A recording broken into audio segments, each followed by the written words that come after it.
Uma adaptação cultural de triagem, intervenção breve e encaminhamento para tratamento. ISBURT, para trabalhar com comunidades hispânicas e Latinx. Olá a todos. Em nome da Associação Nacional Latina de Saúde Mental e Abuso de Substâncias e dos Centros Nacionais Hispânico-Latino de Treinamento e Assistência Técnica em Abuso de Substâncias e Prevenção, lhe damos as boas-vindas. Meu nome é Cristina Mancebo Torres, sou especialista em programas Centro Nacional Hispânico-Latino de Treinamento e... Oh, Priscila! Sim? Desculpa. Dá para começar de novo? Eu esqueci de Pode. falar aquela partezinha que eu... do início. De te apresentar, né? Isso é...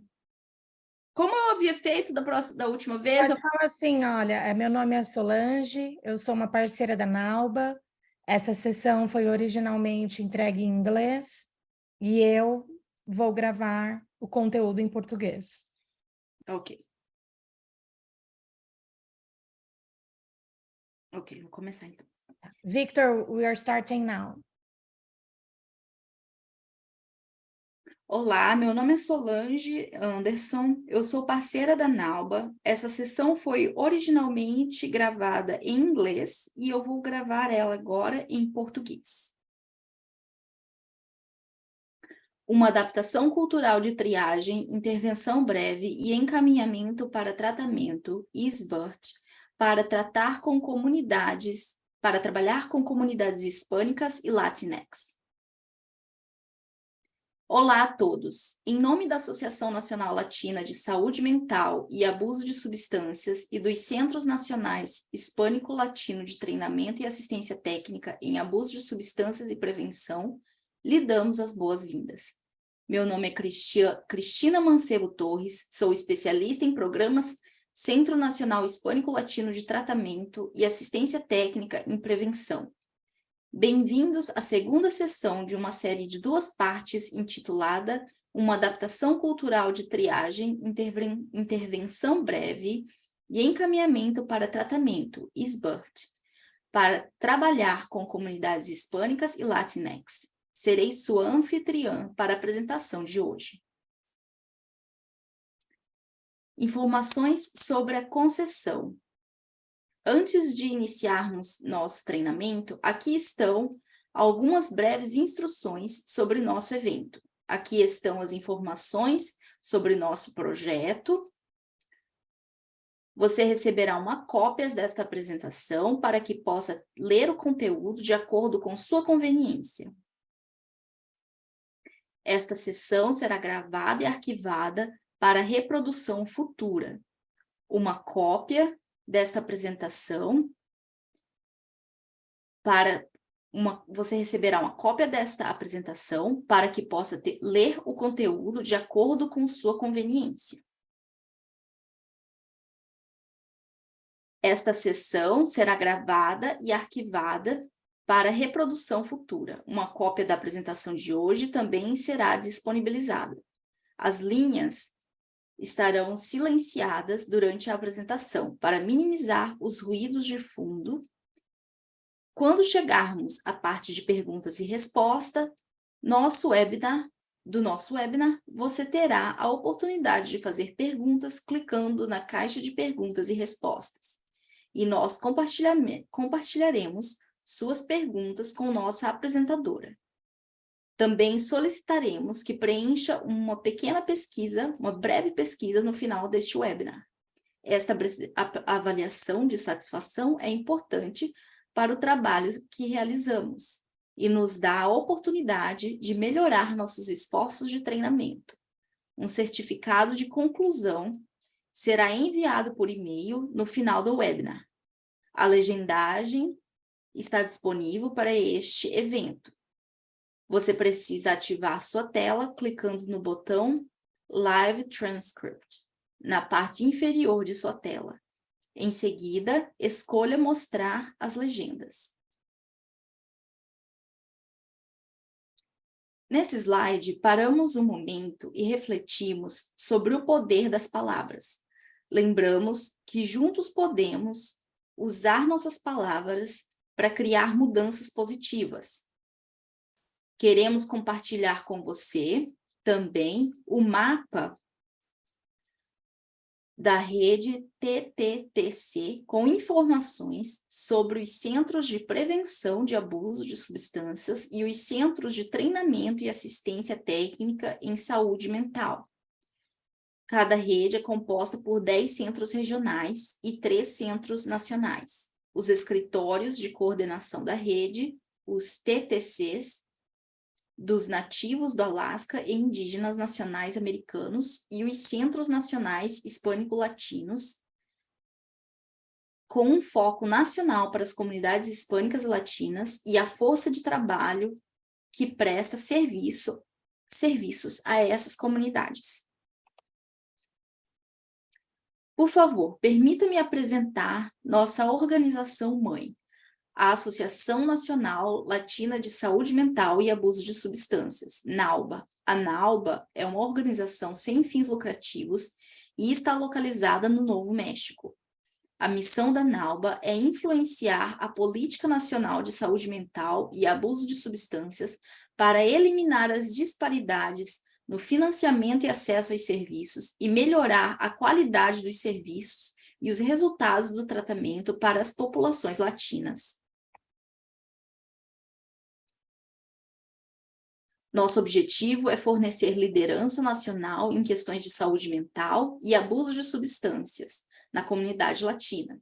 As prioridades da política da NALBA são: expansão da capacidade direcionada a serviços de saúde mental para latinos, práticas baseadas em evidências de saúde mental e abuso de substâncias para latinos, legislação para aumentar o número de conselheiros terapeutas e outros profissionais de saúde mental e abuso de substâncias, financiamento para transtornos concomitantes de abusos de álcool e outras substâncias, crise de opioides na comunidade latina e prevenção ao suicídio.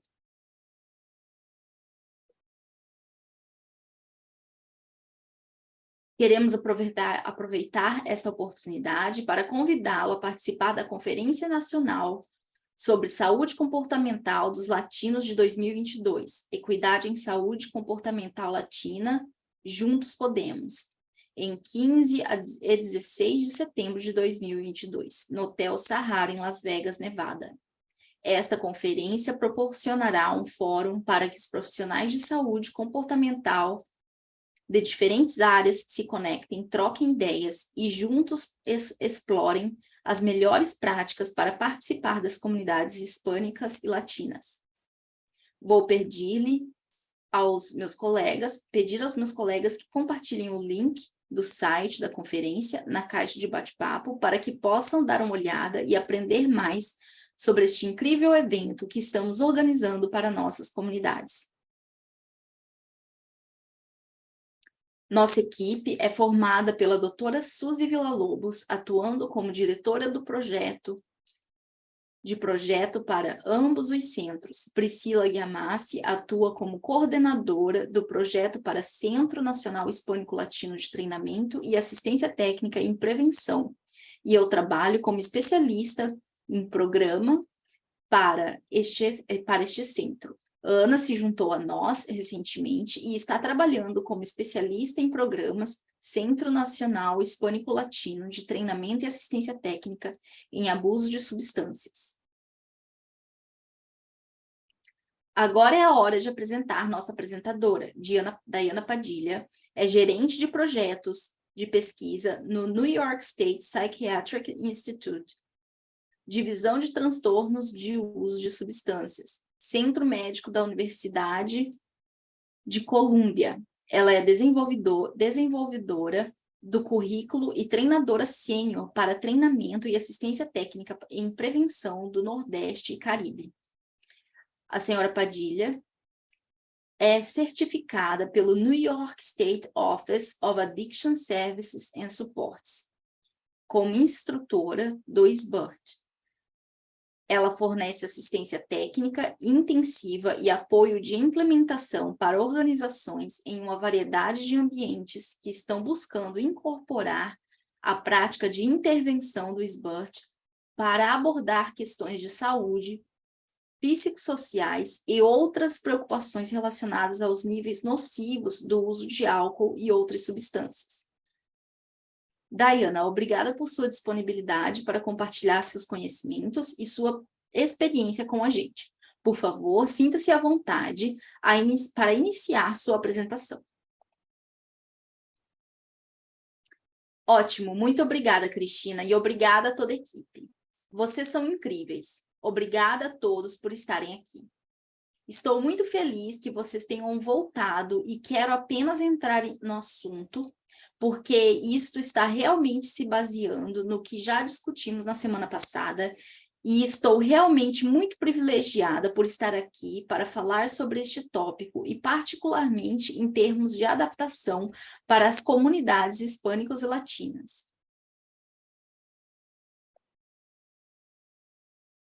Portanto, estamos na segunda sessão da série sobre adaptações culturais do SBIRT, ou triagem, intervenção breve e encaminhamento para o tratamento. E uma das coisas que costumo fazer é só usar sigla, porque é muito mais fácil do que dizê-la completamente. Mas haverá momentos em que farei isso, mas há tanto conteúdo aqui que eu adoraria que fosse mais um processo contínuo e mais fácil para vocês entenderem. Na primeira sessão, falamos sobre o porquê SBIRT, ou triagem, intervenção breve e encaminhamento para tratamento, funciona e pode ser adaptado particularmente às comunidades hispânicas e latinas. Parte disso é que ele tem componentes que se servem à adaptação especialmente para essas comunidades e, portanto, ao contrário de outros modelos baseados em evidências, você pode querer considerar qual é o processo em termos de identificação de uma intervenção potencial que realmente adaptar, e não vou aprofundar muito nisso, como isso funciona, mas vou dar uma ideia de um processo no qual você pode se envolver para considerar o SBIRT como uma intervenção ou um modelo baseado em evidências que você deseja adaptar de acordo com as necessidades de sua comunidade. Portanto, faz sentido para nós trazer à tona o quadro de prevenção estratégica, ou SPF, conforme desenvolvido pela Sam Hansa. E eles não processaram onde uma abordagem abrangente, ao invés de ajudar as organizações a entender as necessidades das comunidades, identificar as comunidades, entender suas necessidades e ajudar a escolher como abordagens ou estratégias para abordar efetivamente as questões ali apresentadas. E assim, estes passos que qualquer organização pode dar quase falam das normas do CLAS que falei na primeira sessão. Há um processo que, se você quiser se engajar e identificar comunidades e ajudar a resolver seus problemas, você precisa saber o máximo de detalhes dessa comunidade, e então você deve ser capaz de correlacionar isso como informação fundamental para ajudar a identificar uma estratégia potencial a ser usada. Portanto, a peça de avaliação, que é realmente apenas para avaliar as necessidades da comunidade, e isso é realmente importante, porque não queremos usar dados antigos.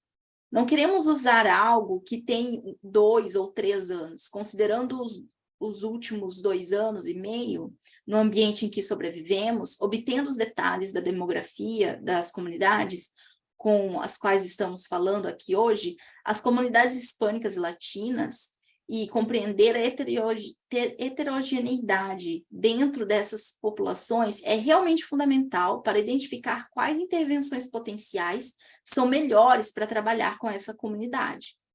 Assim, quando você identifica as comunidades específicas, suas necessidades e outras características dessas comunidades, também queremos identificar os recursos e também a prontidão das organizações, para poder talvez usar uma abordagem ou identificar uma abordagem que você possa estar comprometido a implementar de fato. Portanto, há um processo de planejamento envolvido, e em seguida há um processo de implementação. E em seguida você quer avaliar seus esforços. Qualquer esforço, qualquer tipo de mudança organizacional ou qualquer tipo de estratégia que você queira incorporar ao que já está fazendo, você precisa se certificar que tem um plano e que é capaz de monitorar sua implementação e verificar se ele está funcionando bem. Então, em termos simplistas, é isto que significa. Quando se trabalha com qualquer comunidade racial e étnica, é preciso considerar estes termos. E quando se trata desta população, o que vou sugerir são estes dois termos. Creio que me lembro de tê-los mencionado antes, mas eu queria falar muito especificamente com eles.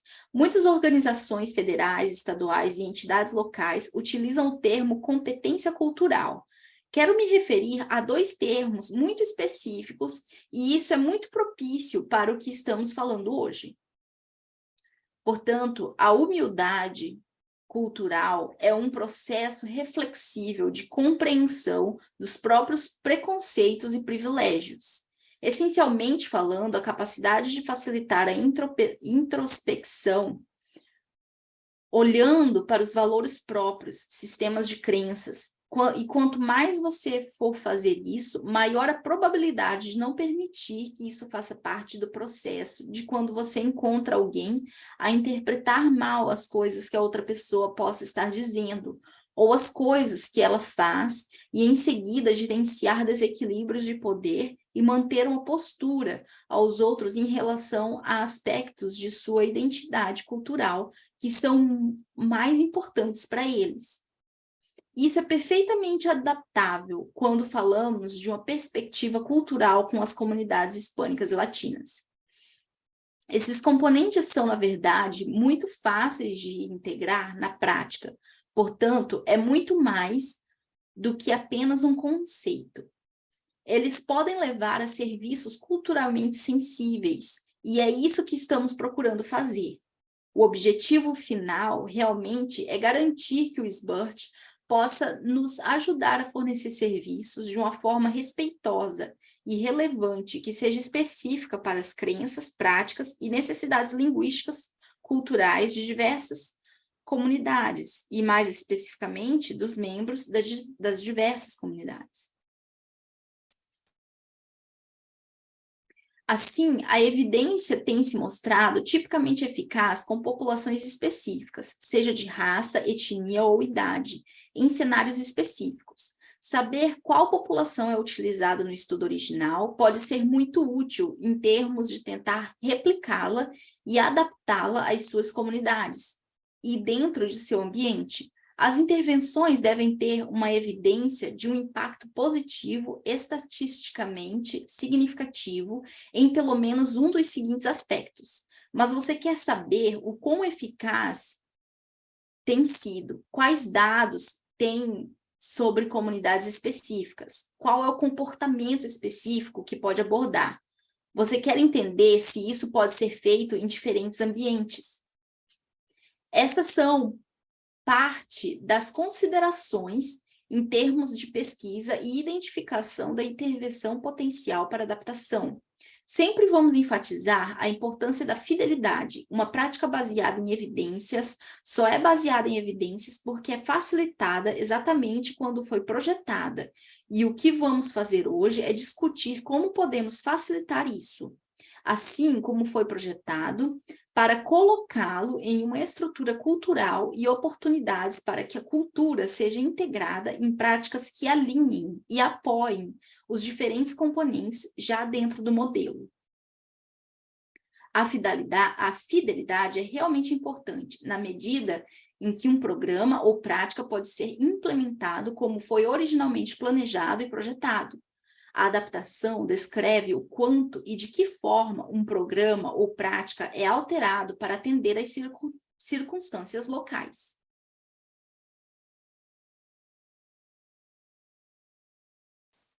O que vamos fazer é discutir o modelo em si. Vamos analisar o modelo e os diferentes componentes. Isto não é treinamento especializado, mas vamos, pelo menos, conversar e rever os modelos e depois analisar as oportunidades onde práticas culturalmente informadas na cultura hispânica e latina podem ser integradas aqui. Parte disto é também considerar as diferenças entre as diferentes comunidades hispânicas e latinex. Isso vem realmente da avaliação das comunidades em risco que você identifica e com as quais você está trabalhando. Portanto, compreender alguma dessas diferenças e essas distinções vai ser muito útil. Falamos no webinar passado sobre qual foi a base para a palestra de hoje, na verdade, sobre como falar das diferenças e características culturais com as comunidades hispânicas e latinas, mas também sobre as diferentes variações do uso de substâncias. Em outras palavras, como as pessoas em algumas comunidades parecem ter uma maior prevalência ou uma maior incidência do uso de certas substâncias, ao contrário de outras comunidades que poderiam ter usado uma substância diferente. A individualidade ou as características individuais de diferentes grupos. Portanto, é importante entender algumas dessas questões em termos de adaptação.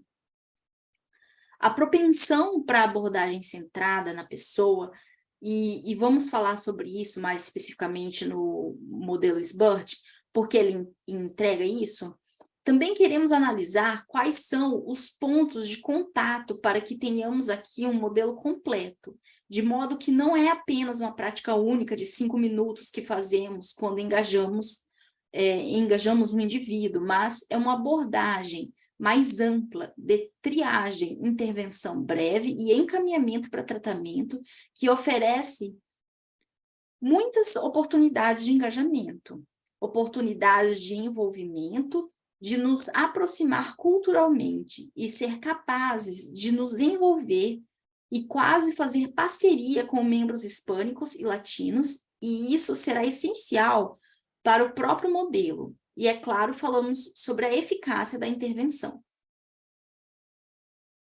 Outra consideração que devemos ter, não vou dizer encorajar, mas vou dizer que devemos levar em conta, porque isto é parte do diálogo que você vai ter com alguém quando você facilita uma triagem, já que você acaba tendo um breve diálogo de intervenção, ou o que eu chamo de linguagem de compreensão e compreensão que é livre de estigma. É útil particularmente para grupos hispânicos e latinos, que tradicionalmente podem não ter acesso a cuidados de qualidade e muito menos, muito aqui, por isso o estigma sempre foi uma barreira dentro dessas comunidades. E o acesso aos cuidados tem sido uma enorme barreira. Portanto, a língua foi identificada como um desses fatores que aumentam as barreiras.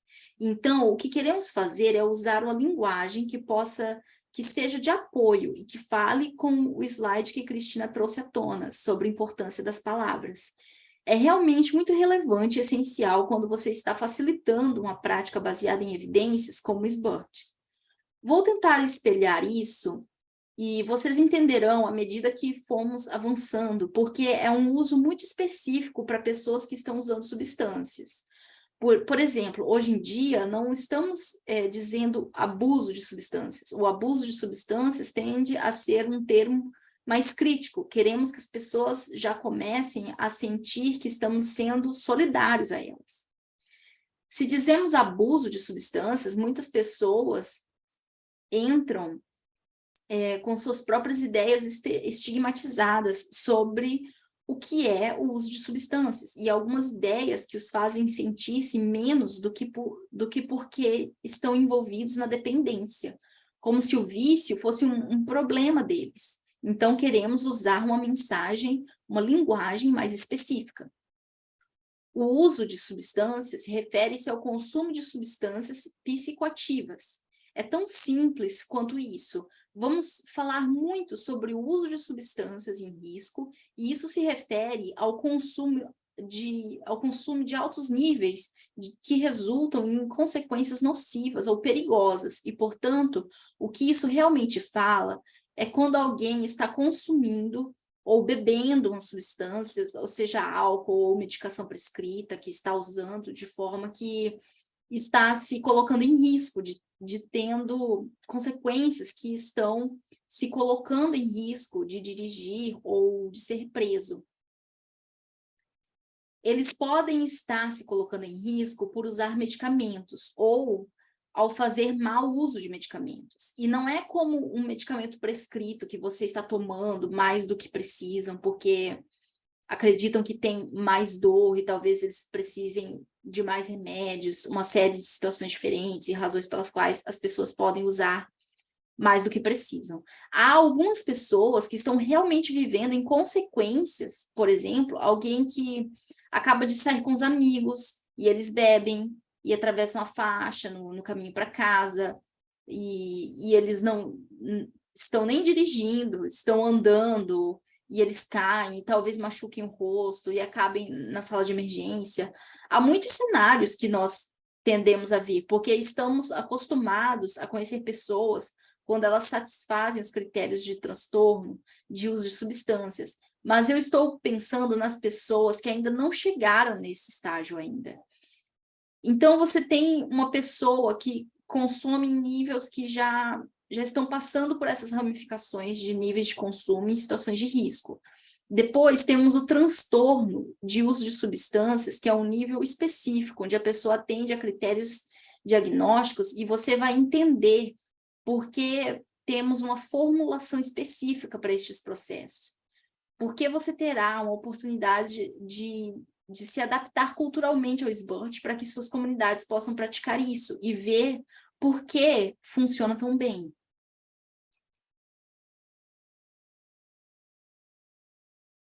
Uma das coisas que eu quero que você considere, e por isso agradeço que todos tenham colocado na caixa de bate-papo aqui, e isso é ótimo, obrigado, porque vou me preparar para lhe fazer uma pergunta. Mas antes de fazermos isso, vou pedir a vocês que olhem esta linha aqui.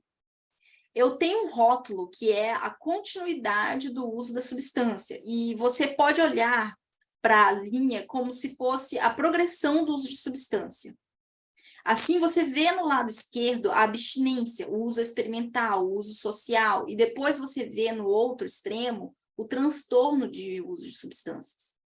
Portanto, aqui está o que vocês veem. Mas, pessoal, o que tendemos a entender é que há muitas pessoas em nossas comunidades que ou não usam as bebidas de qualquer tipo de substância, ou algumas pessoas são capazes de se engajar socialmente.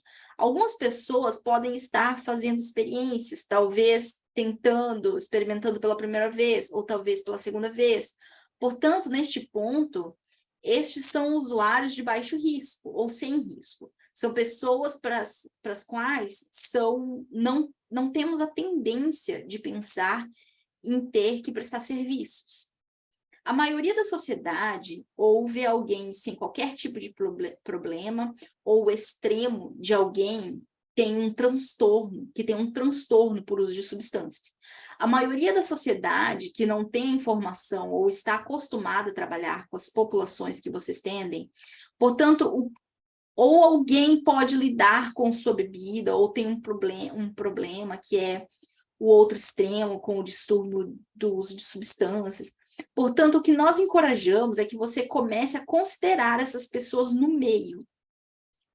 As pessoas que estão neste nível, onde fazem o uso e uso impróprio, portanto, aqui está a minha pergunta a todos vocês. Uma das minhas primeiras perguntas é que temos abordagens, intervenções e programas baseados em evidências maravilhosas que funcionam para as pessoas com transtornos relacionados ao uso de substâncias ou transtornos relacionados ao uso de álcool. E então não podemos fornecer nenhum tipo de serviço para qualquer pessoa que realmente não tenha nenhum tipo de risco. Mas ainda assim temos pessoas no meio, em algum lugar, ou em algum lugar ao longo do espectro, onde elas possam estar usando ou abusando de substâncias ou álcool. Por que você acha que o modelo SBURT pode ser útil aqui? Qual é a ideia? Qual é o o processo de pensamento? Por que estamos pensando agora mesmo que talvez possamos trabalhar com o SBIRT aqui mesmo? Seria uma boa oportunidade ou uma má oportunidade? Qual é o pensamento? Digite em sua caixa de bate-papo.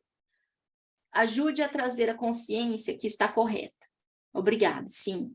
Você pode começar a comer. Nós podemos começar a aumentar a conscientização e ajudar as pessoas a decidir fazer mudanças antes que elas atingem um nível de desordem. Isso está correto, está exatamente correto. Pense na vantagem de poder ter uma conversa com alguém neste nível antes que eles atendam a qualquer ponto do critério para o discurso, seja ele álcool, uso de substâncias, opioides ou qualquer que seja.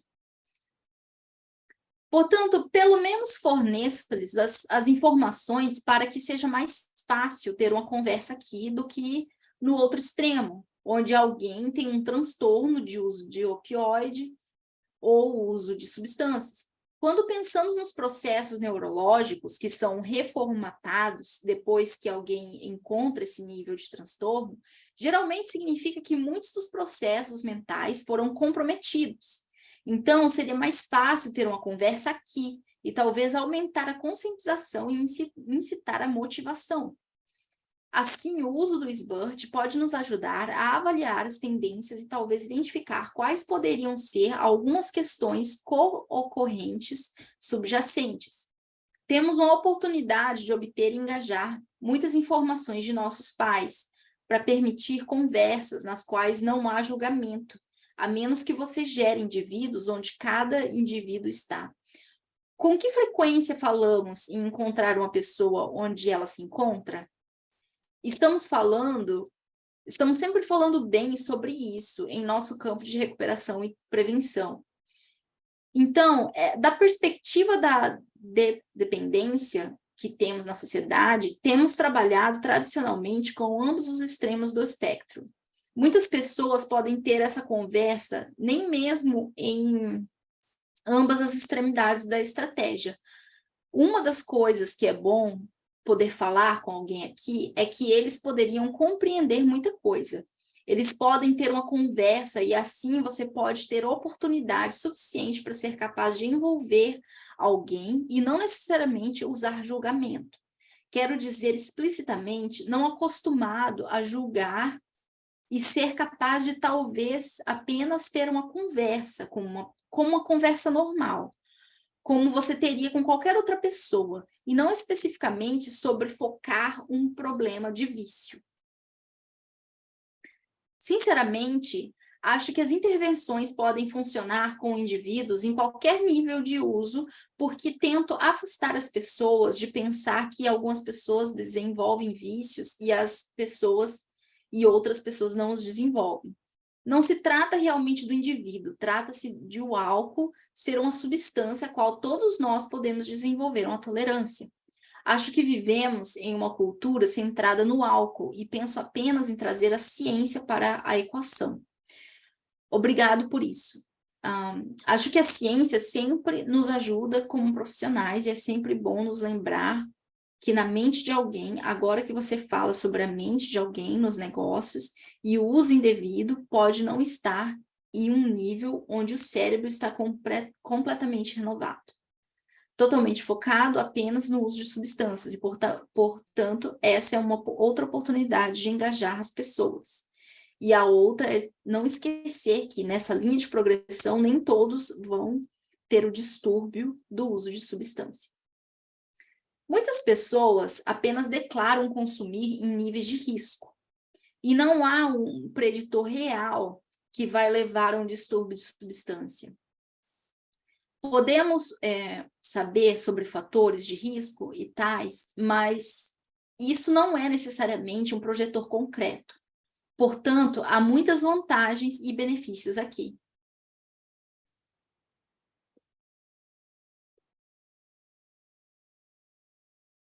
Então, vamos falar sobre o modelo SBIRT. Portanto, o próprio SBIRT é um modelo de intervenção. É uma prática baseada em evidências e teve resultados bem-sucedidos e eficazes. Ele tem sido replicado em diferentes cenários.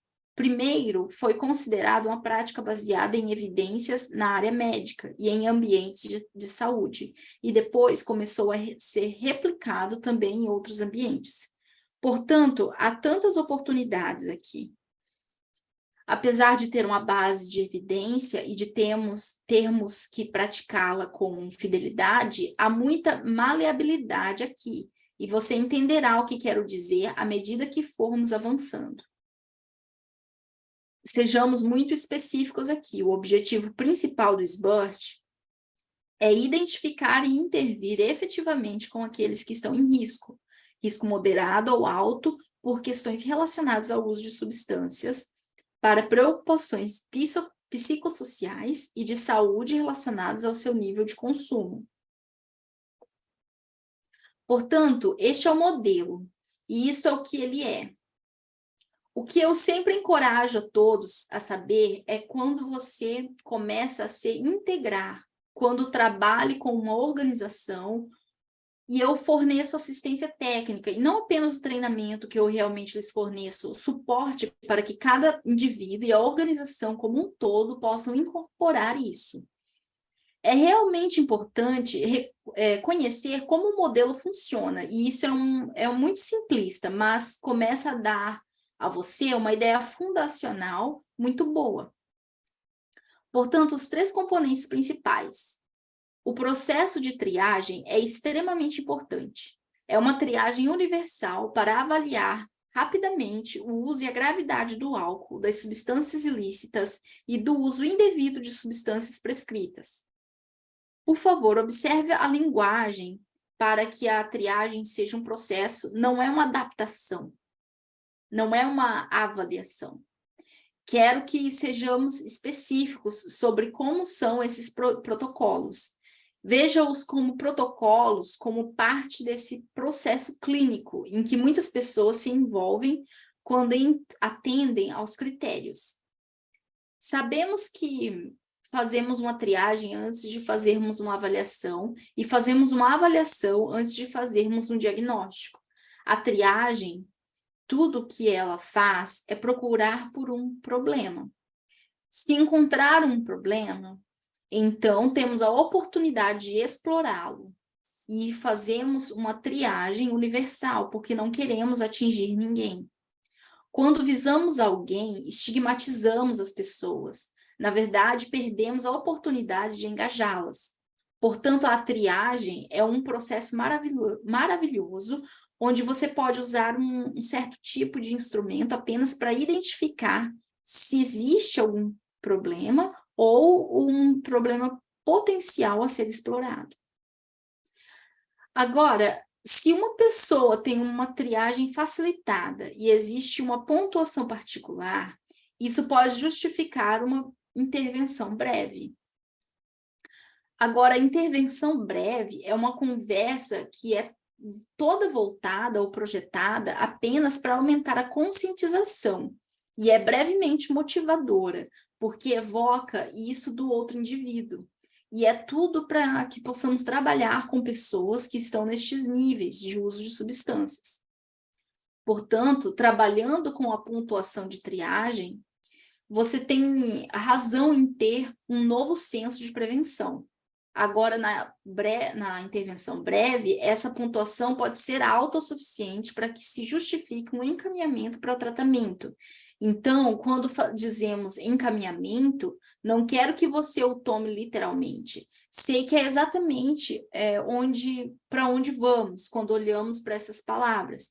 Você identifica especificamente os componentes, mas o que eu quero que você considere é que o que nós fazemos é obter um encaminhamento para uma avaliação mais aprofundada dos tratamentos especializados para aqueles com um potencial para um transtorno de uso de substâncias, que é especificamente redigido para ser capaz de se correlacionar com essas linguagens específicas sem estigma e os processos.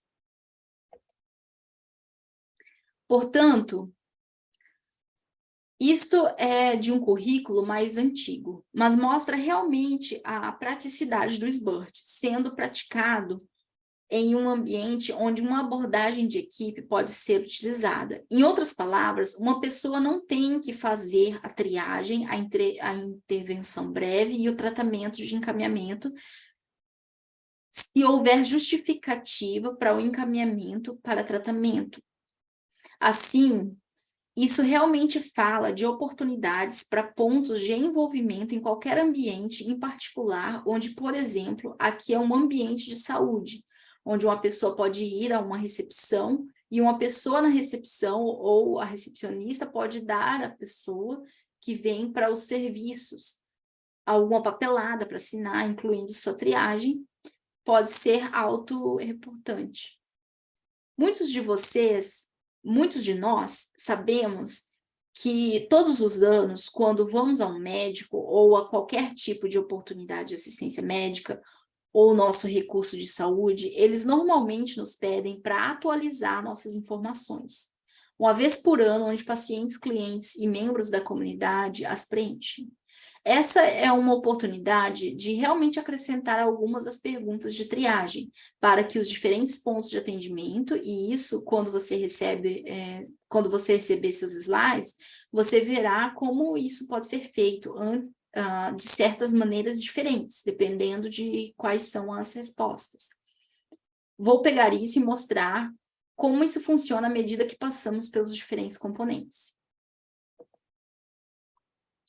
Vamos começar a falar sobre como a cultura pode ser parte deste processo. Agora estamos começando a nos familiarizar com os modelos em si e os diferentes componentes. Uma coisa a ser muito intencional é como construir esse ambiente culturalmente informado. Portanto, antes mesmo de facilitar qualquer tipo de intervenção, seu espaço ou seu ambiente, suas abordagens devem ser tanto física quanto cognitivamente envolventes, de modo que o ambiente propício para fazer as perguntas e prestar os tipos de serviços que oferecemos seja para garantir que seja culturalmente apropriado. Portanto, por favor, coloque em sua caixa de bate-papo algumas das atividades potenciais que você poderia fazer para tornar seu ambiente culturalmente apropriado. Estou pensando em coisas diferentes que poderíamos fazer também quando nos lembramos das disparidades, e não apenas do ambiente recente. Porque mesmo antes da pandemia, as comunidades hispânicas e latinas passaram por dificuldades em algumas áreas, com alguns grupos e algumas regiões do país. O acesso aos serviços tem sido realmente difícil, mas até mesmo a qualidade de vida tem sido um desafio para algumas comunidades. Ser capaz de manter um emprego e ter um salário é um desafio para algumas famílias, portanto, pode ser muito estressante. Muitos dos ambientes nem sempre estão aceitando uma abordagem tão realmente preventiva, pois ser informado sobre o trauma traz muito sentido para serviços informados e culturalmente apropriados e alinhados uns com os outros. Portanto, seu ambiente deve ser afirmativo e inclusivo. Seu ambiente e sua abordagem devem refletir também o ambiente onde você tem a capacidade de iniciar, nas primeiras palavras, sua própria introdução. Olá, meu nome é fulano de tal. Você pode me dizer como posso me referir a você? Diga e dê um grande sorriso que estou aqui e você pode me seguir até o nosso espaço para que possamos começar a falar, para que eu possa começar a aprender sobre como posso ajudá-lo. É apenas uma questão de praticá-lo e de ser natural, sendo genuíno. Quando você envolve um indivíduo, também pode corresponder com o fato de seu espaço ser culturalmente inclusivo, o que é realmente importante. Já falamos sobre isso antes, e é a capacidade, a oportunidade de perguntar a alguém o idioma de sua preferência.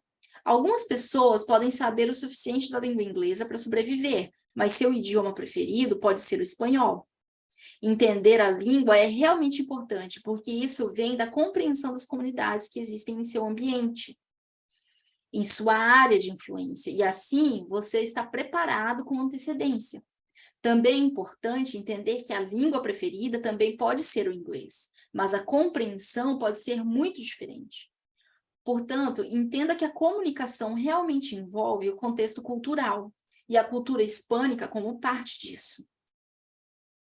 Assim, alguns latinos farão contato visual quando falarem.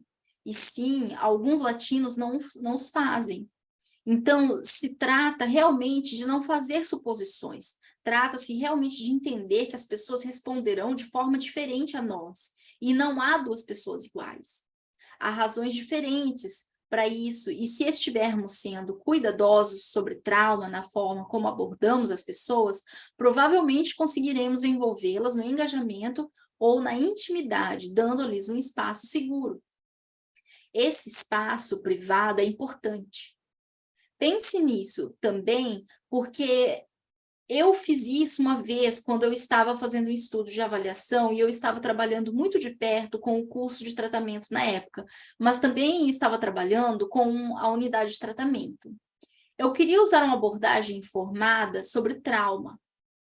Eu disse a eles: eu adoraria falar com vocês e manter suas respostas em privado.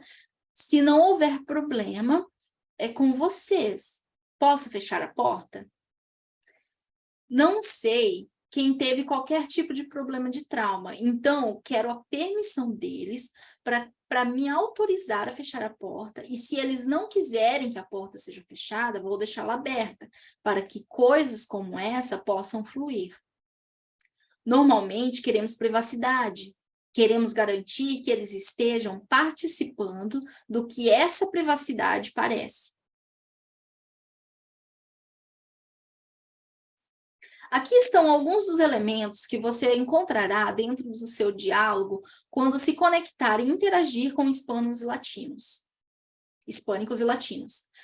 Falaremos com mais alguns dos termos que temos identificado tradicionalmente como sendo, de maneiras específicas, os diferentes grupos estrangeiros sob o guarda-chuva da população hispânica latina. Quando é importante também avaliar para as línguas e entender quais são as características culturais, pois as distinções entre diferentes olhares, e existe também uma tendência de algumas características que os membros da comunidade tendem a aderir a diferentes graus, e por isso é importante ter isso em mente.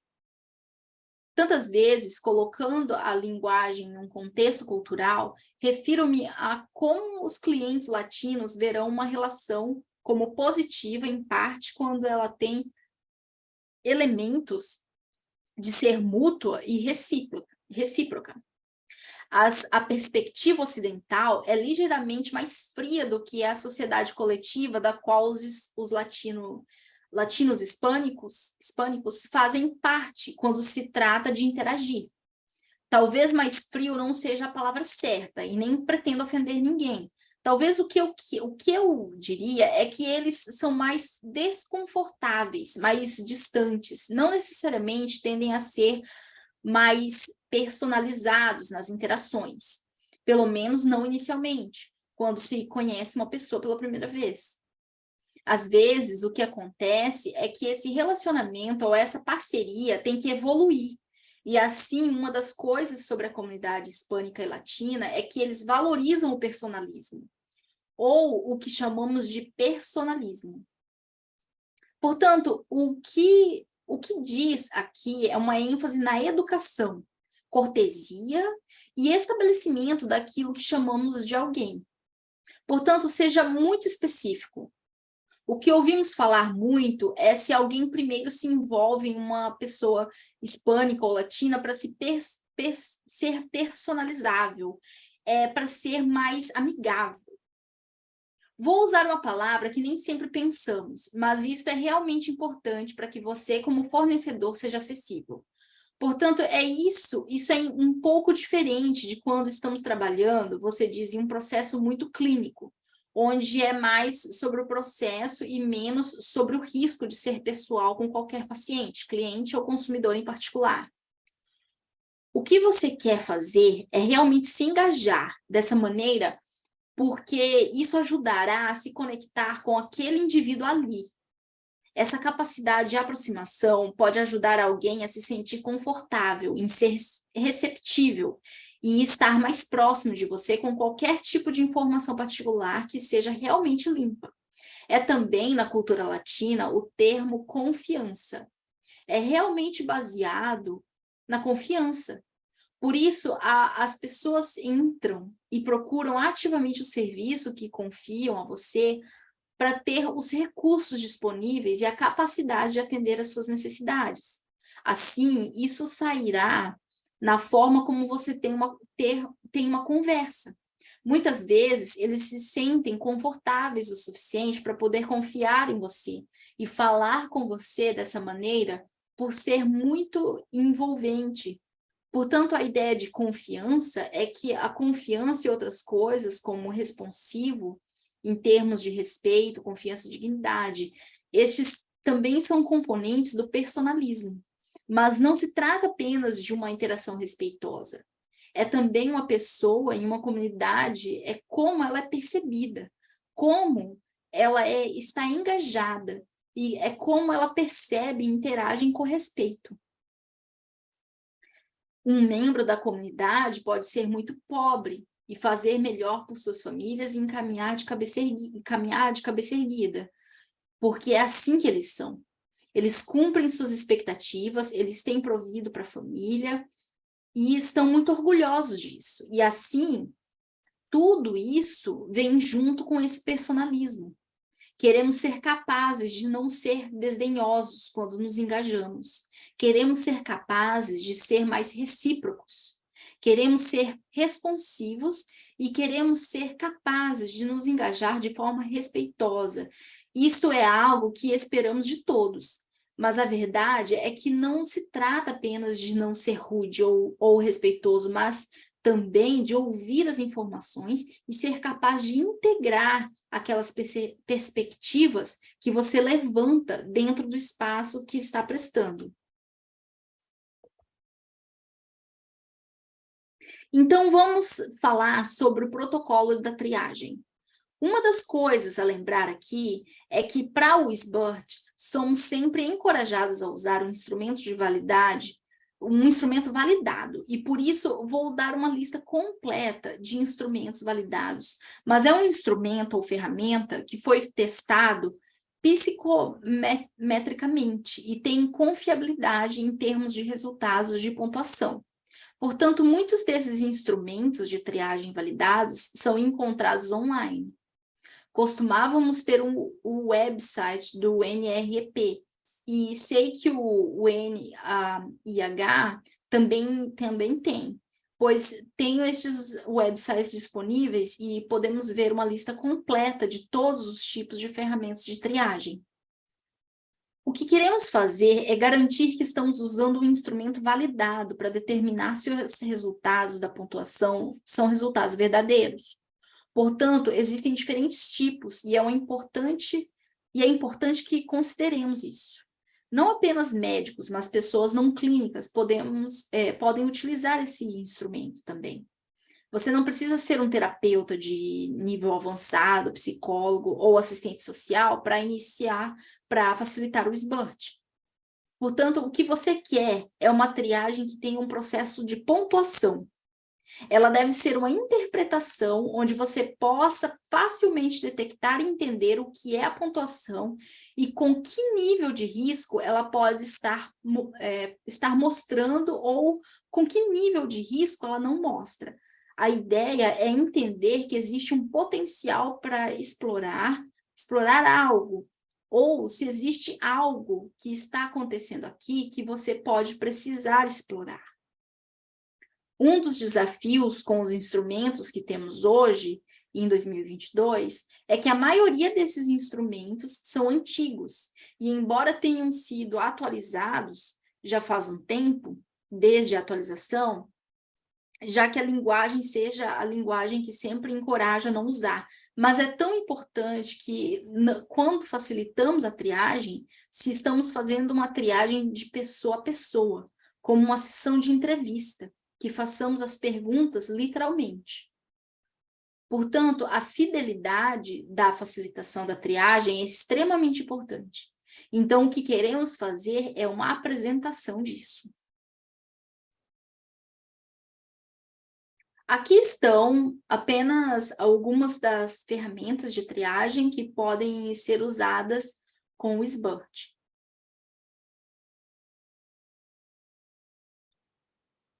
Quando estamos prestes a fazer uma triagem e temos uma ferramenta de triagem com a qual estamos familiarizados, e alguma da terminologia é mais antiga e estamos tentando ser mais motivadores e positivos em uma linguagem livre de estigma, a oportunidade que temos aqui é outra.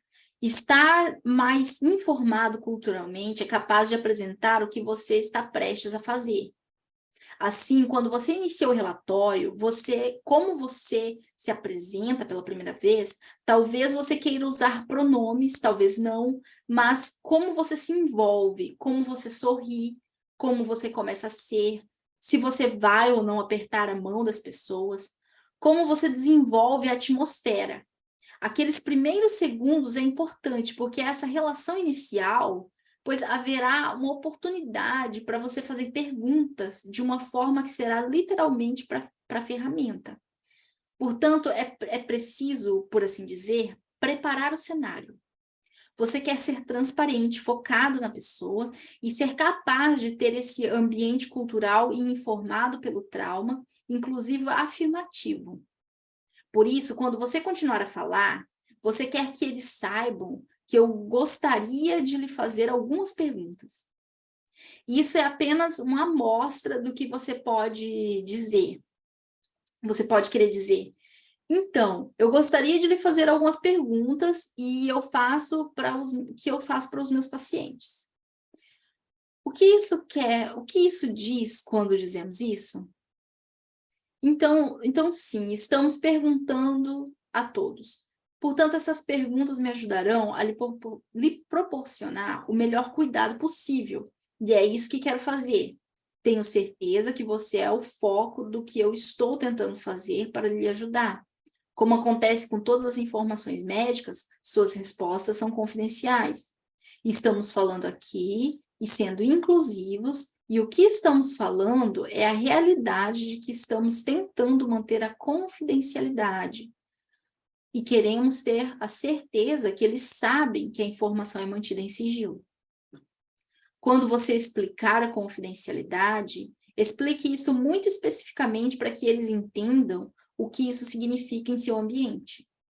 Isso é realmente apenas para manter esta informação guardada para os seus benefícios. E a pesquisa mostrou que tem sido um fator realmente importante para ajudar as pessoas a se sentirem seguras o suficiente para ter uma conversa de informação que elas normalmente terão com outras pessoas. Então, na última parte,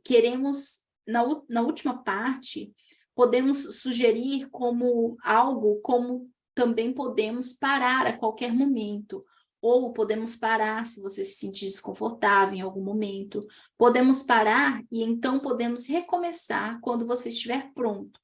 Parte disso também é que as perguntas que eu quero lhe fazer podem ter certos termos, como às vezes eles podem usar um termo como abuso de substâncias, e o que eu realmente quero dizer é que alguém pode beber um pouco a mais, pode fazer certas coisas, mas eu estou tentando apenas fazer essas perguntas para lhe ajudar. Não haveria problema? A ideia é ser claro, ser transparente e deixá-los saber que certos termos que eles vão ouvir não são desanimadores. Não é julgar, mas pedir a permissão deles, que é realmente importante. Portanto, este é apenas um exemplo de um dos instrumentos de triagem que poderíamos utilizar. Eu tendo a olhar para este, porque este não é apenas álcool, o álcool e substâncias. Com a terminologia aqui, como você pode ver, como se eu fizesse todas as 4 perguntas que ele diria. Vou apenas ler a primeira. Você já sentiu que deveria reduzir seu consumo de bebida ou drogas? Muita gente ouve você dizer o termo uso de drogas e há uma conotação negativa instantânea. E eles estão pensando, você está me chamando de viciado em drogas. E não é isso que você está perguntando. É por isso que apresentemos isso. Pouco antes de usarmos qualquer ferramenta de triagem que decidimos usar, queremos ter certeza de que eles saibam que há certas palavras que aparecem aqui, mas tudo o que perguntam é sobre que tipo de substância você pode estar usando, se não se importar. Então, eu lhe perguntarei, mas assim, você já tomou tempo para explicar a eles, para que se sintam mais à vontade quando ouvirem e não sintam que estão sendo julgados. Depois, o CADE Aid, você irá para os quadros. A vantagem e o benefício aqui é uma ferramenta de triagem muito simples, muito breve, mas tem uma interpretação e por isso, no final, você vê uma ou mais respostas afirmativas, é considerada como um teste de triagem positivo. Também quero que vocês considerem o contexto da época em que isto foi desenvolvido, anos atrás. Antes de começarmos a pensar sobre a importância de usar uma linguagem livre de estigma. É por isso que é tão importante apresentá-la. Independentemente de um teste de triagem positivo, isso não significa automaticamente que eles precisem ir para o tratamento e nós temos que dar a eles um encaminhamento. O que significa é uma indicação do possível uso de substâncias e da necessidade de avaliação adicional, porque é na avaliação que alguém pode obter um diagnóstico. Mas não é isso que estamos fazendo aqui.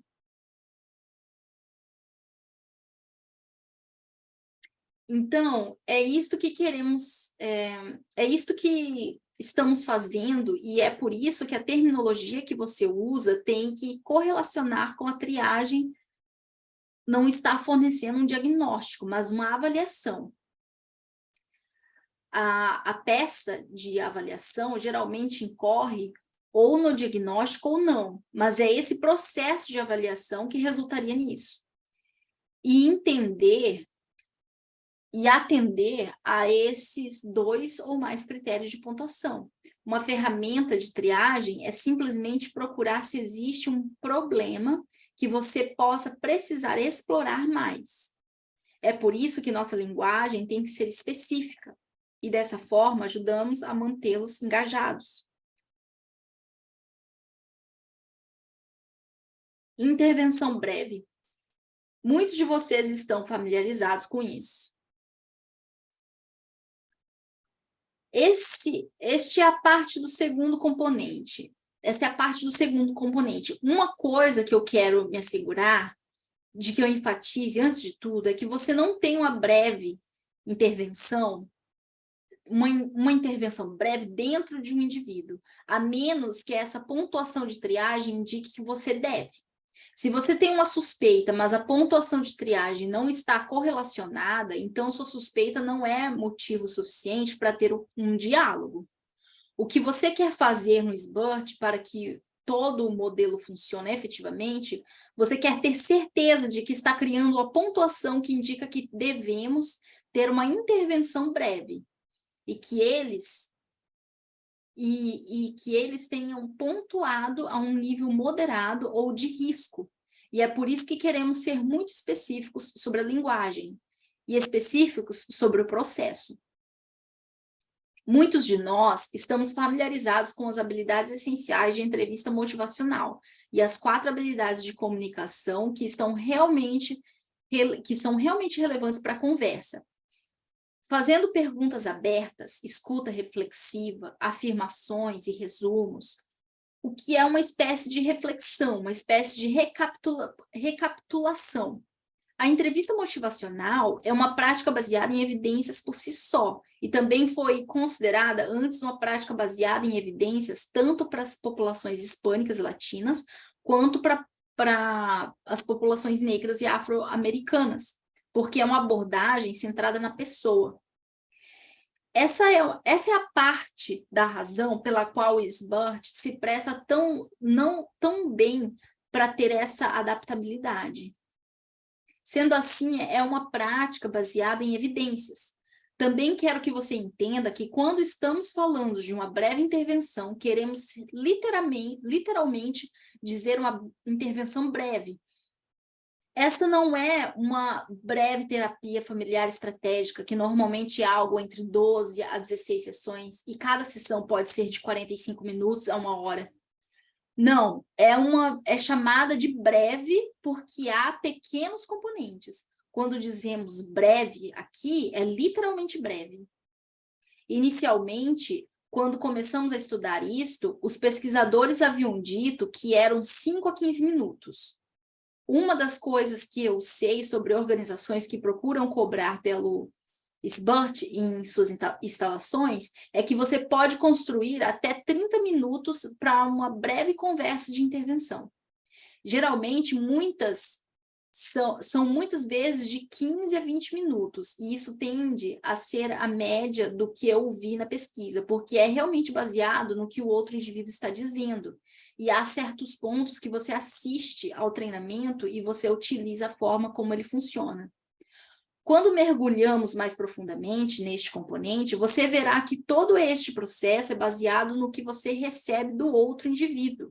E por isso tende a ser de 15 a 20 minutos, mas pode ser mais curto ou mais longo. A ideia é que você termine com um plano de ação. A oportunidade onde o indivíduo identificado provavelmente precisa fazer algo a respeito do comportamento que pode identificar, o que fará, ou talvez você precise encontrá-lo novamente. Talvez nesse ponto o indivíduo não esteja necessariamente aberto ao seu diálogo, seus comentários ou as palavras. Eu não estou necessariamente refletindo que talvez haja algo a ser considerado para fazer de forma diferente. Então, você pode precisar de outra sessão. E isso é o que é considerado para fazer de forma diferente. Então, você pode precisar de outra sessão, e isso chamamos de intervenção breve prolongada. É também um breve tratamento. Há momentos em que um tratamento breve pode ser incorporado, onde você encontra alguém 2 ou 3 vezes, e isso é considerado um tratamento breve. 2 ou 3 vezes, por um período de tempo limitado, isso pode resultar em uma redução do consumo ou do uso de substâncias. Uma breve entrevista negociada, por si só, já era uma prática baseada em evidências muito antes de os pesquisadores reunirem estes 3 componentes. O que ela inclui é a construção do relacionamento, os prós e os contras, o feedback das informações, a regra de prontidão e o plano de ação. Portanto, o que é iniciar um relacionamento com o indivíduo, e há mais do que isso. E você tem a oportunidade de fazer um equilíbrio de decisões, se alguém está familiarizado com a entrevista motivacional. Pesando os prós e os contras, são habilidades estratégicas que você usa para ajudar o indivíduo a explicar algumas das controvérsias ou as declarações contrastantes que eles podem estar fazendo sem que você saiba. Isso é o mais importante, você não pode ir embora sem que você saia. Então, isso é importante, você não pode ir embora. Aqui está o ponto que eu realmente quero abordar de forma muito específica. Informação e feedback é importante, é realmente importante, e é aí que você pede permissão para ouvir. Eu tenho algumas informações sobre isso. Você se importa que eu as compartilhe com você? E então, você compartilha as informações. E então, você pergunta a eles o que eles sentem a respeito. Portanto, aqui está um ponto apenas para lhe mostrar outra oportunidade onde podemos adaptar isso culturalmente. Falamos sobre isso na semana passada. Muitos de vocês estavam muito familiarizados com as diretrizes recomendadas pelo National Institute on Alcohol Abuse and Alcoholism, Instituto Nacional sobre Abuso do Álcool e Alcoolismo.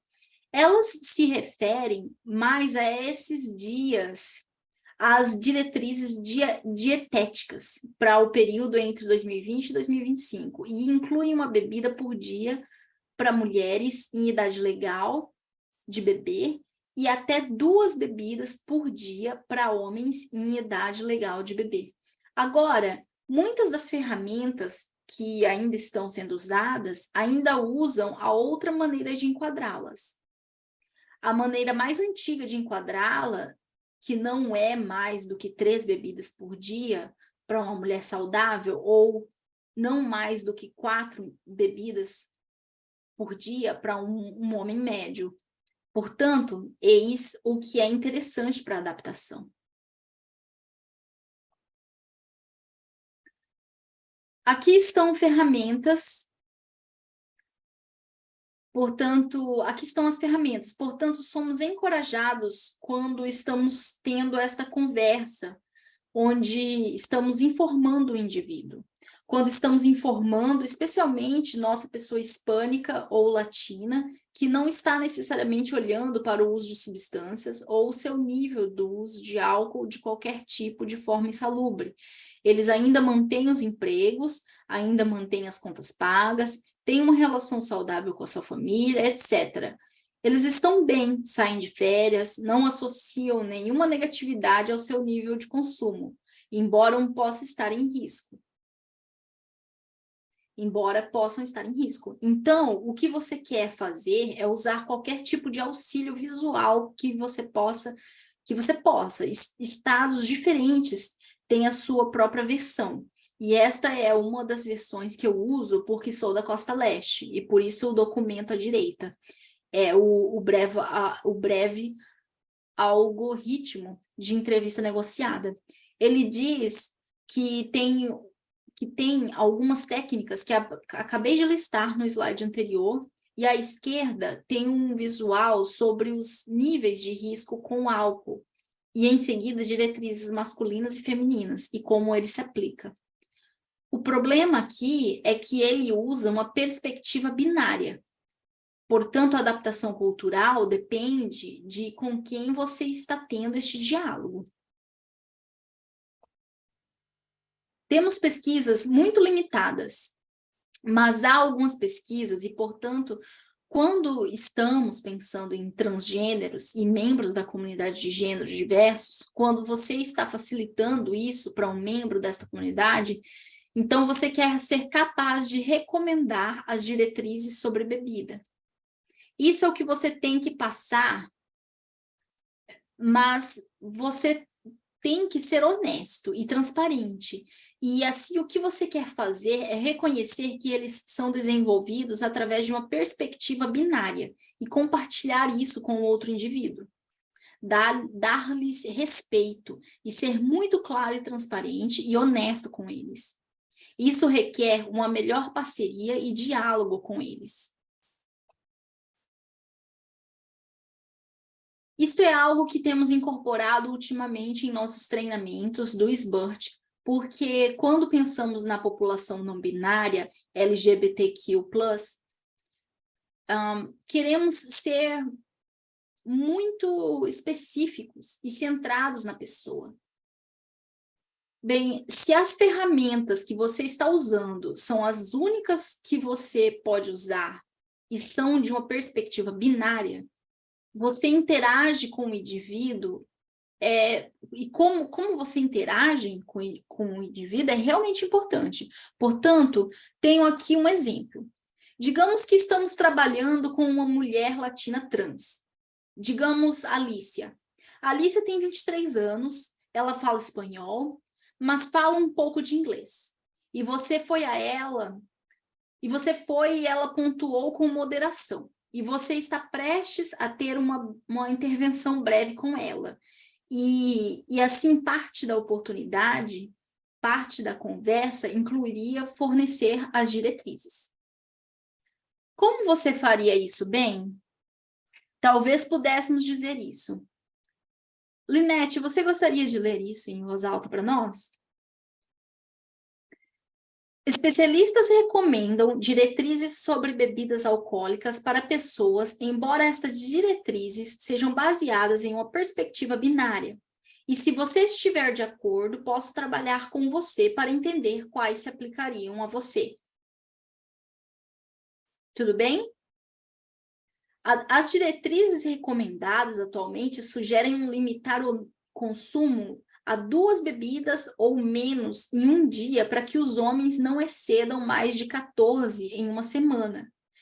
E 1 bebida ou menos em um dia para que as mulheres não excedam mais de 7 em uma semana. Estas diretrizes são baseadas na anatomia masculina e feminina. Biologicamente, os corpos masculinos tendem a reter mais água do que os femininos, e a água é necessária para metabolizar o álcool. Por isso, há uma diferença nas diretrizes. Qual delas você acha que pode se aplicar melhor a você? Muito obrigada, Nanete. Esta é uma estratégia ou abordagem potencial. Portanto, realmente tivemos que trabalhar com a pesquisa aqui e realmente olhar para o que é e como podemos nos engajar.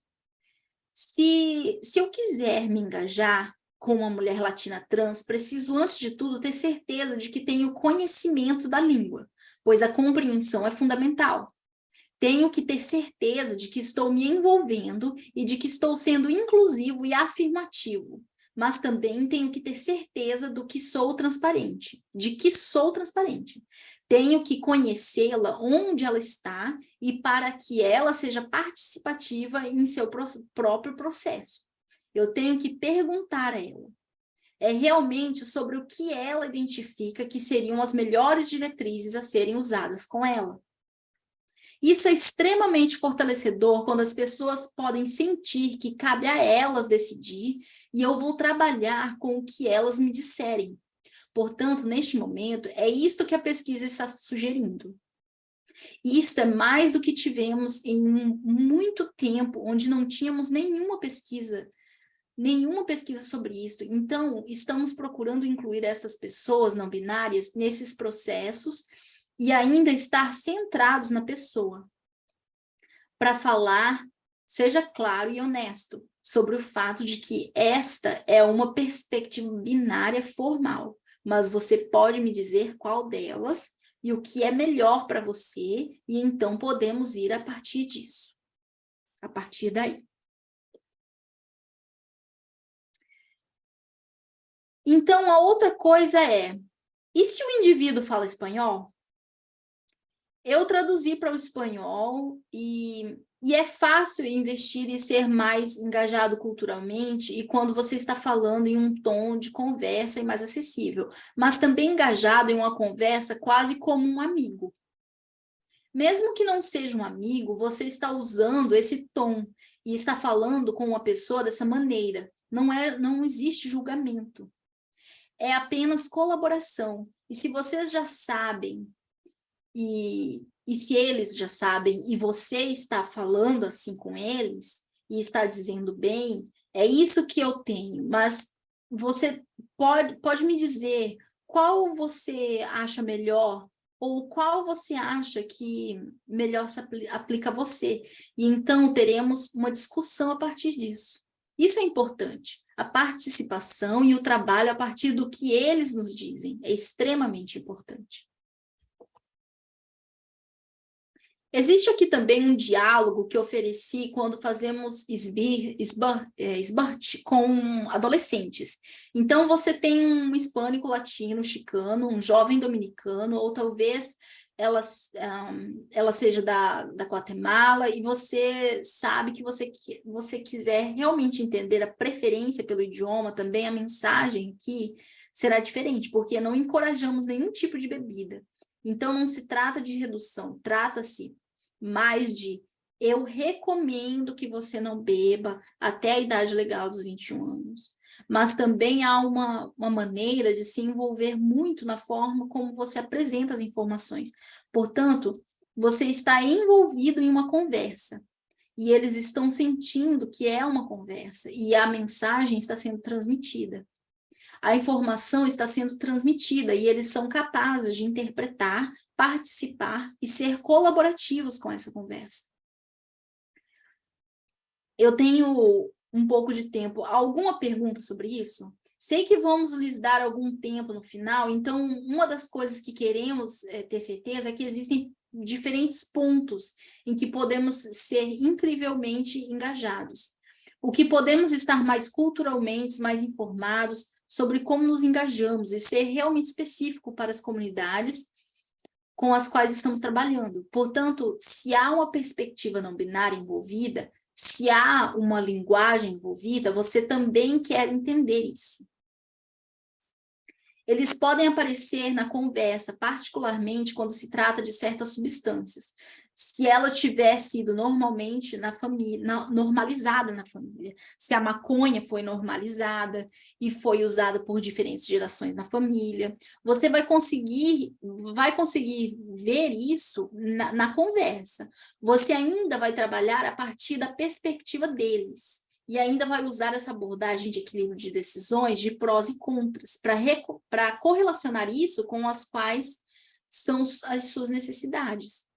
Muitas vezes, alguém entra para obter serviços para que você possa atender a uma necessidade específica, e pode não ter nada a ver com o uso de substâncias. E então o uso de substâncias começa a se refletir como uma barreira potencial para que algo que eles querem fazer. Então, você correlaciona isso com as suas necessidades e eles perguntam: então, como isso se encaixa e como isso vai ajudá-lo ou não a satisfazer as suas necessidades? Trata-se realmente de uma conversa baseada no que eles lhes dizem e você ainda é capaz de fornecer as informações e apenas obter o feedback deles. Você lhes fornece as informações e ele diz o que você pensa sobre isso. Das duas pessoas nessa conversa, a que deveria estar ouvindo mais é realmente você. E a que deveria estar falando mais deveria ser essa pessoa. Certo, então vamos falar sobre fazer uma indicação e como você pode ver, deixe-nos intencionalmente em fazer uma indicação. O componente é fazer um encaminhamento para o tratamento. Algumas coisas a serem consideradas aqui. Tantas oportunidades diferentes se referem ao tratamento no que diz respeito se a pontuação de triagem é suficientemente alta para justificar ter uma intervenção breve. Essa conversa pode ajudar a aumentar a receptividade dentro da pessoa para considerar a possibilidade de obter uma avaliação adicional. A razão pela qual não se pode dizer que a pessoa se beneficiaria de um tratamento de encaminhamento é que não seria apropriado. Isso significaria se você está dizendo que a pessoa tem um transtorno de uso de substância. Nada no processo SBIRT indica que tenhamos diagnosticado alguém. Portanto, a linguagem adequada, que também ajuda a manter essa relação que você tem com o indivíduo e a manter essa atmosfera colaborativa, está ajudando os latinos a perceber que talvez você se beneficiasse e, portanto, o hispânico, qualquer que seja a língua, poderia se beneficiar de uma avaliação posterior. Muito diferente. O que você acha? Coloque na caixa de bate-papo o que você acha que é a sensação inicial que você tem quando ouve que pode se beneficiar de um encaminhamento para o tratamento, ao contrário de que você pode se beneficiar de um encaminhamento para avaliação adicional ou avaliação adicional, alguma avaliação adicional. Você consegue ouvir a diferença? Se sim, qual é a diferença? Aqui versus patologia, a menos que uma pessoa que me encaminha já me tenha diagnosticado, sim, eu estava dizendo que estamos fazendo uma triagem, e isso é muito útil para nós como provedores de serviços. É realmente útil para nós processarmos essas informações e esses protocolos na administração específica, para não enganarmos uma pessoa. Transparência e honestidade é sempre parte de nossa responsabilidade ética. Então, vamos dizer responsabilidade ética quando se trata disso, porque não posso dizer que vou me referir ao seu tratamento. Estou apenas examinando você e a triagem me disse que você pode se beneficiar de uma avaliação mais aprofundada. Então, a razão pela qual alguém está procurando entender as necessidades do cliente é que é suposto que ele chegue à conclusão do tratamento. Lembre-se do estigma da linguagem. A linguagem tem um estigma. Dizemos que se refere ao tratamento. Estamos dizendo que você tem um problema. Uma pessoa está entrando não necessariamente pensando que tem um problema. Provavelmente está entrando para obter ajuda com algo completamente diferente, talvez algo que não tenha nada a ver com o uso de substâncias. Então, o que você quer fazer é manter esse diálogo específico, e assim, depois de ter uma conversa agradável ou centrada na pessoa, e eles estiverem sentindo que talvez estejam abertos, eles estão pensando que talvez precisem fazer algo um pouco diferente. E você pode ser muito claro e transparente e dizer o que as suas triagens ditam que você está em um alto nível de risco de transtorno do uso de substâncias para o problema do uso de substâncias. Como você se sente a respeito disso? Então, digamos que você estaria aberto para uma avaliação mais aprofundada? Agora que você já comprometeu, por que não pode ser claro e honesto, digamos, onde isso acontece? Adivinhe qual é o profissional que tem suas credenciais, tem as credenciais como um profissional licenciado sobre o abuso, para o poder fazer o diagnóstico, para poder facilitar uma avaliação e possivelmente o diagnóstico. Então, o que você vai fazer? Você vai se referir ao tratamento. O problema é que você não precisa rotular ou dizer isso dessa maneira. Uma das coisas que quero enfatizar para você é a importância de garantir que onde você encaminhar alguém, se sua organização for maravilhosamente diversa culturalmente e muito apropriada, linguisticamente conduzente com suas comunidades, isso é ótimo. Certifique-se de que seus recursos também sejam. Se eles vão ter um tipo diferente de experiência, você precisa saber onde você está encaminhando alguém. Agora, lembre-se quando eu estava falando com alguns dos elementos culturais entre os membros da comunidade hispânica e latina, e o que os valores que muitos de nós aderimos ao que eu lhe diria é que quando alguém está aberto a uma indicação para uma avaliação mais aprofundada, então, ao invés de apenas dizer para ir a este lugar e se explicar bem, isso tem que ser feito por um profissional. Não é realmente da minha competência e tem que ser feito com um profissional que tem as credenciais. Assim, eles estariam em um local de tratamento, mas eu posso garantir para você que se refere a Juan Rivera, e ele ficaria mais do que feliz em levá-lo.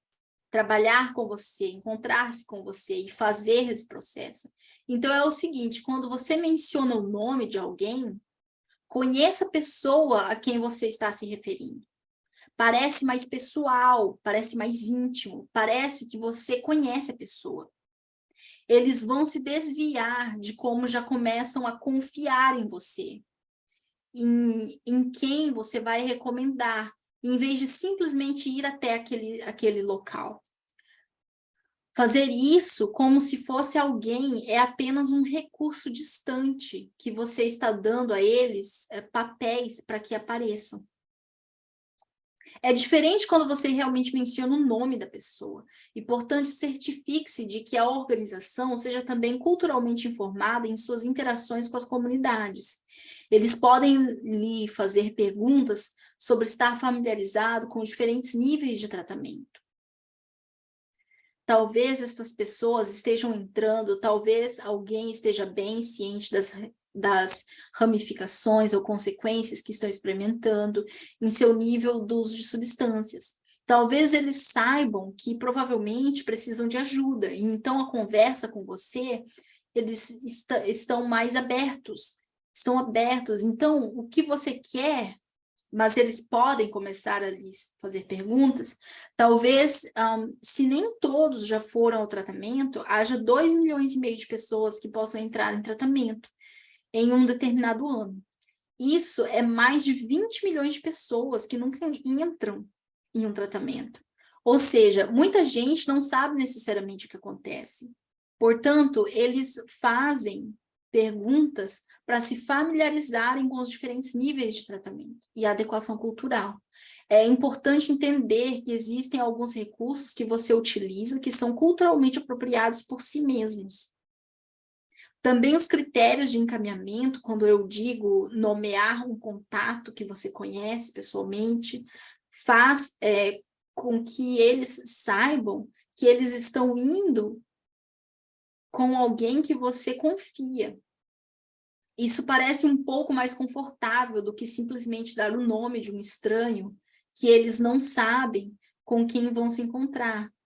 Portanto, marque a consulta imediatamente e pense também em uma entrega calorosa. Diga-me na caixa de bate-papo, vocês conhecem profissionais, tais como profissionais certificados em recuperação de uso de substâncias? Bom, aqui está o que é útil quando dizemos que um acompanhamento caloroso é tão importante se alguém estiver receptivo. Se você puder acompanhá-lo pelo corredor até um colega, isso é ótimo. Se você não tiver essa oportunidade no local, talvez você queira configurá-lo de forma que um profissional de recuperação possa se encontrar com eles. Portanto, os profissionais de recuperação de colegas são realmente importantes, são realmente maravilhosos em termos de engajamento culturalmente informado.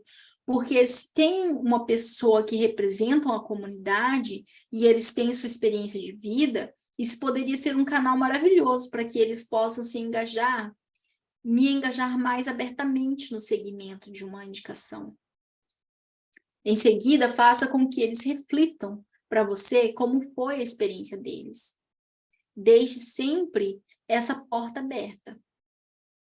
O que queremos fazer é ter mais profissionais, pré-profissionais dispostos. Realmente, isso é realmente muito importante.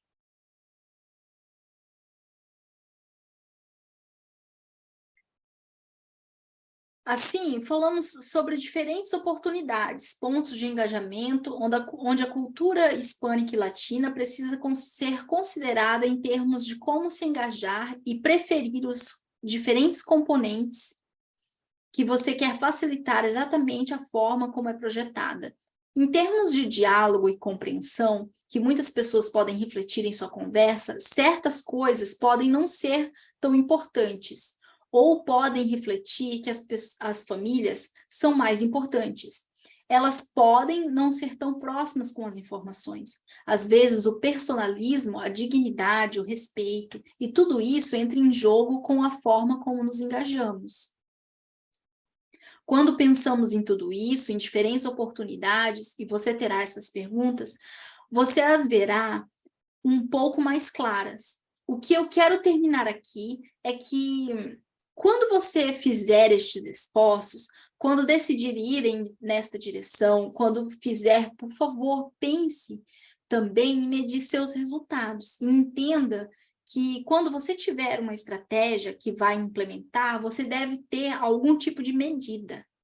É algo tão simples como a cada 30 dias, depois que você começa a implementar dentro de uma pequena avaliação, a intervenção especializada, e depois de 60 dias, você quer ter pontos diferentes para ver quão eficaz ela está funcionando. Também quero sugerir que quando vocês decidirem, porque sinto que todos vocês devem decidir fazer isso se ainda não estão fazendo. Quando decidirem incorporar, de fato, uma versão completamente adaptada do SBIRT, para fazê-lo em um determinado componente ou programa menor da organização. Primeiro, experimentem em pequena escala e entendam como funciona. E quando se tornarem mais familiarizados com a forma como isso funciona, poderão fazê-lo ao longo de todo o processo. Você pode realmente praticá-lo dentro de diferentes pontos de sua infraestrutura, nos diferentes programas de entrega de serviços, de programas que você fornece. Isso o torna mais manejável, torna mais fácil entender o que funciona, o que não funciona, porque como você facilita, comunica como funcionam seus protocolos, como funcionam suas operações, e nem todas as configurações são exatamente as mesmas. Portanto, esta é apenas uma breve medida da eficácia do SBIRT. Foi uma organização que olhou para diferentes pontos, oportunidades, alocações e itens que eles estavam olhando em termos de redução, a comunidade e a linha do tempo. Portanto, incluímos um recurso porque pode ser muito útil para você, mas se você puder se conectar com os centros latinos, a TTC e IPTTC, ou outros recursos que já implementaram em sua área de trabalho com pessoas que já têm essa experiência, que pode ajudá-lo a apoiar seus esforços para integrar o SBIRT culturalmente adaptado em suas comunidades, comunidades hispânicas e latinas também.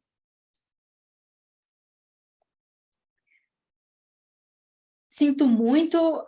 Então, este slide mostra o código e o link para avaliação de satisfação. O link também está no chat, na caixinha de bate-papo, e será enviado por e-mail quando os certificados forem enviados. Se você puder tomar 5 minutos para fazer essa pesquisa, nós realmente apreciaríamos muito. Isso realmente nos permite continuar fornecendo esses tipos de eventos para vocês. Portanto, se você tiver alguma chance hoje, eu estarei enviando o e-mail, provavelmente no dia seguinte ou 2, para que você possa ver o link lá também. Bem, se você tiver alguma pergunta, coloque na caixa de perguntas e respostas. Parece que tem 2. Daiana, não sei se você mesmo tem acesso para vê-las. Eu tenho, ok. Ok, então eu vejo a pergunta que o Carlos fez e quero ler para todos vocês.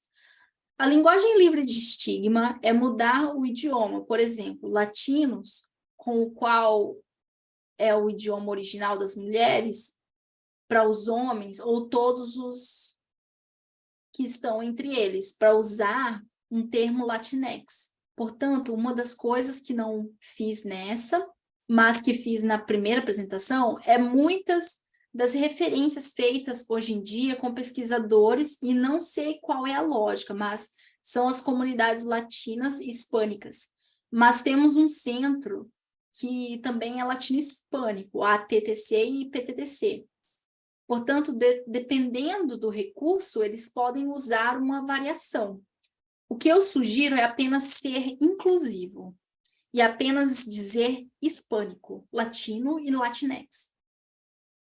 Existem muitas pessoas que se identificam como latinas ou latinos, e por isso, deixar isso de fora pode ser mais desdenhoso e desgastante. Por isso, mesmo que você tenha hispânicos e latinos, ou hispânicos e latinos usem os 3 termos, o latinex tem muito a ver com o fato de ser neutro em relação ao gênero. Como a língua espanhola está na cultura espanhola, a cultura hispânica é muito masculina, e esta é uma forma do latinex ser apenas uma referência onde as pessoas podem associar sua herança sem ter que se identificar na sua identidade de gênero. Acho isso uma coisa maravilhosa. Isso é algo que, essencialmente, as pessoas têm essa escolha, assim como uma linguagem livre de estigma. Você vê se pode adquirir o hábito de usá-los de forma intercambiável e preferir, deixar as pessoas saberem, perguntar a alguém o que você prefere. Essa seria, eu creio, a melhor abordagem. A próxima pergunta é sobre idioma. Que diferença você vê se houver entre o uso saudável ou não de substâncias versus o uso de baixo risco versus o uso de alto risco de substâncias? Muitas das referências de pesquisa referem-se ao uso de substâncias de baixo risco ou de alto risco.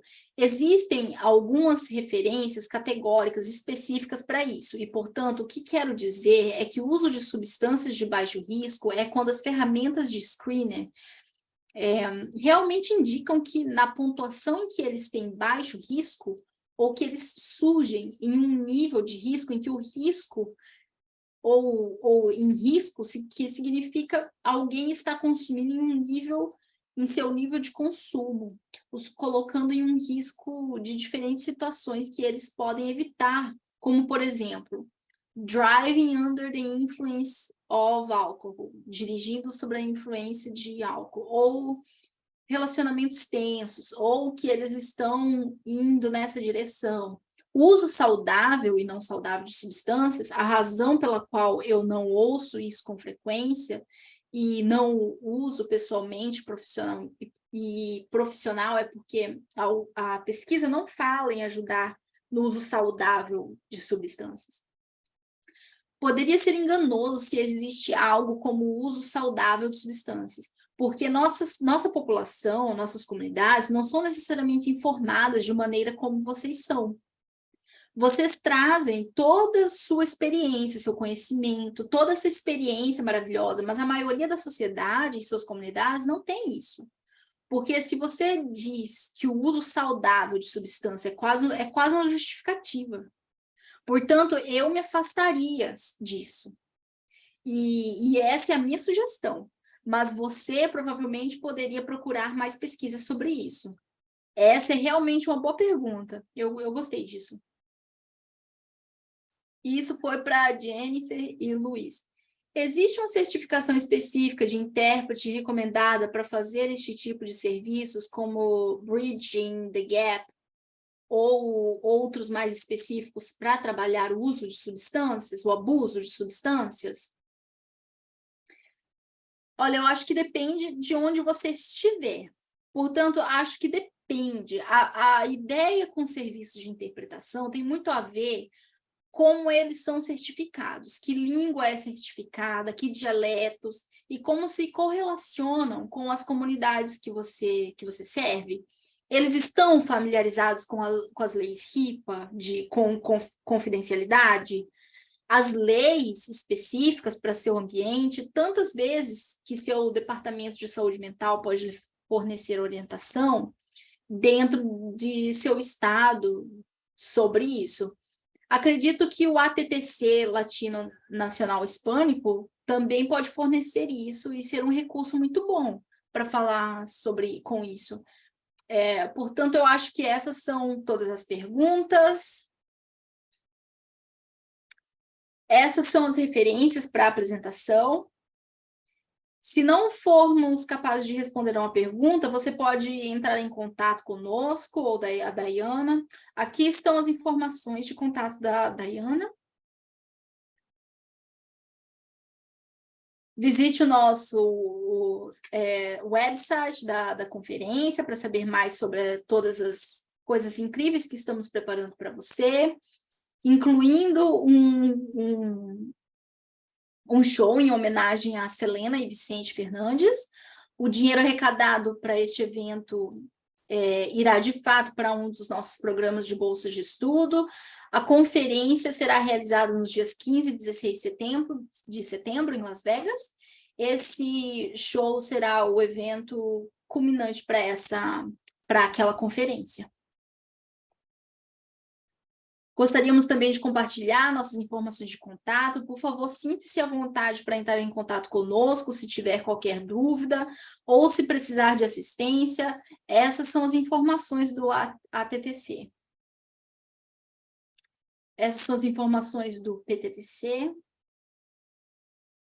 Obrigado, tenham uma boa semana. Muito obrigada a todos por estarem aqui. Obrigado à equipe. Obrigado também a vocês.